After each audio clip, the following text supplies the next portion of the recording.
kailangan ng Sino Bautista, ating Sino Vice Governor. Kaibigan, happy gabi na, dito pa rin kayo. Hindi kayo nagsasawa, ako'y nagpapasalamat. Alam ko'y may pasok pa bukas. Alam ko lahat, marami may trabaho. Pero dahil gusto nyo makarinig ng pangarap na bago para sa ating bayan ng Imus, at dito kayo, palagpakan natin na mauuna sa pagtutupad ng pangarap na yan, si Mayor Homer Sangilayan, na nilinis ng ating bayan, kasama po yung Ameriko at mga konsehal, at yan si Albert Pinaseca, ibang klase ang tapang, tulungan natin, palagpakan natin si Albert Pinaseca. Kami po isang pasensya ng Domingo, kung medyo nagpapatawa kami, nagpapasaya sa hirap ng buhay natin at sa tagal ng ating mga rally na ito. Paminsan-minsan dapat naman ay natutuwa tayo at may nagigiliwan. Pero hindi naman tungkol sa giliw ang ginagawa namin dito, ngunit tungkol sa kinabukasan. Araw-araw, kahit saan pumunta, ang pagtanggap ng Domingo ay umuutaw sa mainit. At dito sa Imus, pinaka-natutuwa ko. Dahil lahat ng inutusan ko to noong 2007, nagkonsulta ako kay Mayor Homer, kung sasamahan niya ako para 2010, ang sabi ng lahat ng aming kalaban, ang sabi ng pamilya na aming kalaban dito sa Imus, ang sabi ng mga governor at mayor, ay wala daw akong pag-asa, wala daw sasama sa akin sa Imus, lalakawin daw kahit saan ako pumunta, pero ngayon, dito sa Imus, ang pagtanggap sa akin ay napakainit at ako'y nagpapasalamat sa inyong lahat.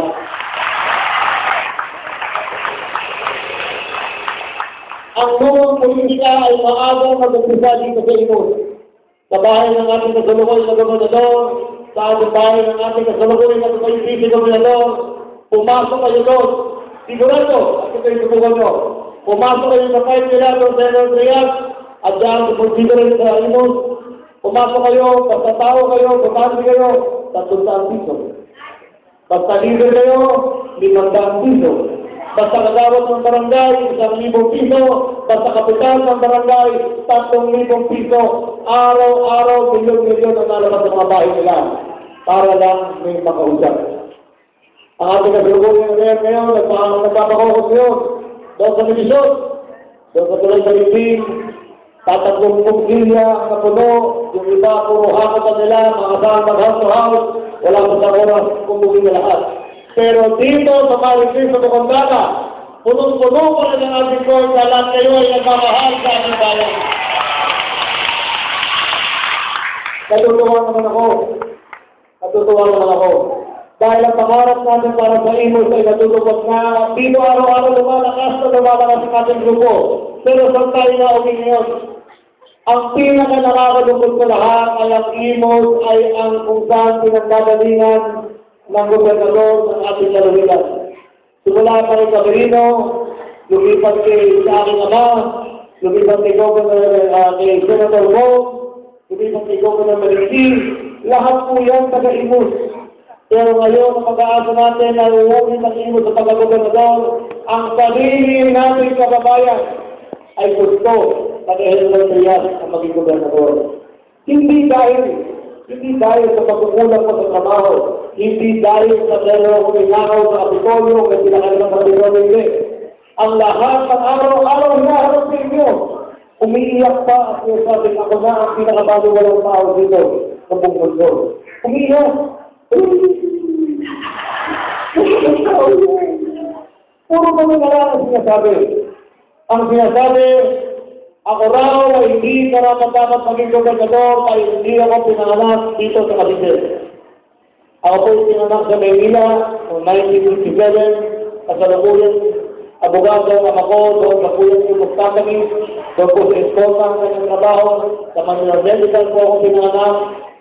Pero matako po naman ang pamilya ko. Ang pinsang ko sa katutak ko sa Tuklong, doon galing aking ama, ang aking ina dahil sa Barangay Kaluran, doon kanay, pero dahil hindi ako dito pinanganak, ay wala na akong kwentong tao. Di ba kayo nasasaktan doon? Sino dito ang hindi pinanganak sa Cavite, taas sa kamay? Ang sinasabi ng ating gobernador, kung hindi kayo pinanganak dito, ay wala na kayong karapatan na mangarap dito sa ating kaibigan. Parang sinasabi nila na si Manny Villar, kung itinanganak na mahirap ay walang karapatan na mangarap, ganun na rin ang sinasabi tungkol sa inyo. Hindi mo na alam na ang Cavite ngayon, baka sa 10 tao dito sa Cavite, 7 ay hindi dito pinanganak. Ngunit sa panahon na aming ama, hinikayat na lahat ng mga factory, lahat ng investors, lahat ng subdivision dumating dito. Wala na sa pinagkaiba. Basta dito kayo nakatira, basta nagbabayad kayo ng buwis, basta marangal kayo na bubuhay at wala kayo sinasaktan. Lahat kayo ay Caviteño, lahat tayo ay Caviteño, tayo ay nagkakay sa Caviteño. Pero unang na rin para sa ngayon, ini-include niya ng mga tao hindi pinanganak dito sa Cavite. Ang sunod na sinasabi niya ay wala daw akong bahay dito sa Cavite, wala daw akong bahay dito sa inyo.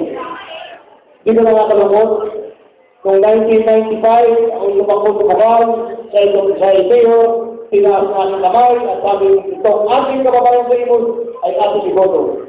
Noong siya'y congressman noong 98, ako ay vice governor, tinaas ang ating kamay at sabi, iboto natin ang ating kababayan sa inyo.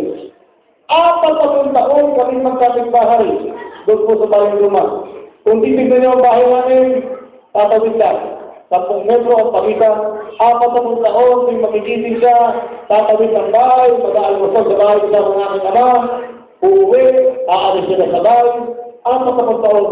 Pero ngayon na hindi kami magkakampi, ngayon na magkatanggali kami sa politika, ay hindi na ako mapipredyo, hindi wala pa akong bahay dito sa Cavite. Puro personal na lang. Ang sunod niya sabi niya, wag kayo magpapadala sa gandang lalaki niya. Kailangan ba sabihin niyo? Ano sabihin niyo? Alam mo, sa taon na nakakapatid, sa tumatakbo, pero wala nang nakikita poster namin na magkakasama kami dahil iiya ng mga kami sa inyo, baka sabihin yung kinakanya namin ang buong Republika ng Pilipinas. Si Boy po ay tumatakbo ng congressman, doon po sa Party Bundok, sa Itay, pababa. Siya po ay tumatakbo ng congressman, sa aming mga kapatid, sa top ng bar, siya po ang pinakamatalino. Si Gilbert, sa tumatakbo ng senador, tutulungan niyo ba? Tutulungan niyo ba si Gilbert? Si Gilbert, sa tumatakbo ng senador, at dating kumakanta sa simbahan, sa aming mga kapatid, siya naman ang pinakamagaling. At ako, si John Vic, tumatakbo ng gobernador, ako lang ang pinakagwapo.